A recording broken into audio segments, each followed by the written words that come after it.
Dear viewers, আপনারা দেখতে পাচ্ছেন বাটিতে কিছু নির্যাস রয়েছে। এটি ক্লোভের নির্যাস বা লবঙ্গের নির্যাস। এটি খুব সহজে তৈরি করা যায়। আপনি এক গ্লাস গরম পানিতে কয়েকটি ক্লোভ বা লবঙ্গ ছেড়ে দিয়ে সারা রাত্রে রাখলে এটির ভিতরে এরকম নির্যাস বের হবে। এছাড়া আপনি গরম পানিতে কয়েক মিনিটের ভিতরে এই নির্যাস তৈরি করতে পারেন। তো এই নির্যাস কেন তৈরি করবেন এবং কেন খাবেন এবং কী কাজে ব্যবহার করা হয় সেটি সম্বন্ধে আলোচনা করছি। 1 নম্বর, খাদ্য পরিপাক। কারো যদি খাদ্য খেলে অজীর্ণতা দেখা যায়, অর্থাৎ খাদ্য হজম হয় না এবং পেটে গ্যাসের সমস্যা, এটি খেলে আপনার গ্যাসের সমস্যা এবং খাদ্য হজম প্রক্রিয়া ত্বরান্বিত হবে। এছাড়া মুখের স্বাস্থ্য রক্ষা করবে। এটি মুখের ব্যাকটেরিয়ার সাথে বিক্রিয়া করে মুখের দুর্গন্ধ দূর করে, দাঁত ও মাড়ির ব্যথা কমায়।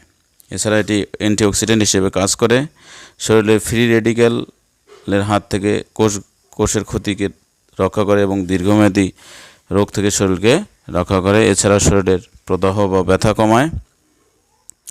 রক্তের সুগার নিয়ন্ত্রণ করে। এটি ক্ষুধা নিয়ন্ত্রণের মাধ্যমে শরীরের ওজন নিয়ন্ত্রণ করে। এটি শরীরের রোগ প্রতিরোধ ক্ষমতা বৃদ্ধি করে, শ্বাসনালীর ইনফেকশন দূর করে এবং শ্বাসকষ্ট বা অ্যাজমার লক্ষণ কমায়। এছাড়াও এটি আপনার বাহ্যিকভাবে প্রয়োগ করে স্ক্যাবিস বা খোসপচড়ার হাত থেকে নিজেকে রক্ষা করতে পারেন। আশা করি আপনারা বুঝতে পেরেছেন। এখন পরিচিত করাবো আসলে ক্লোভ কী। এটি একটি মশলা। এটি বিভিন্ন এলাকায় আঞ্চলিক নামে বিভিন্ন নামে পরিচিত। এটির সঠিক নাম ক্লোভ বা লবঙ্গ। এটি বিভিন্ন অঞ্চলে বিভিন্ন নামে পরিচিত, যেমন কোনো অঞ্চলে এটাকে লং বলে বা নং বলে। এটি দেখতে মেয়েদের নাক ফুলের মতো হয়। আমরা গরম মশলা যদি কিনি তাহলে এর ভিতরে এটি পাবো।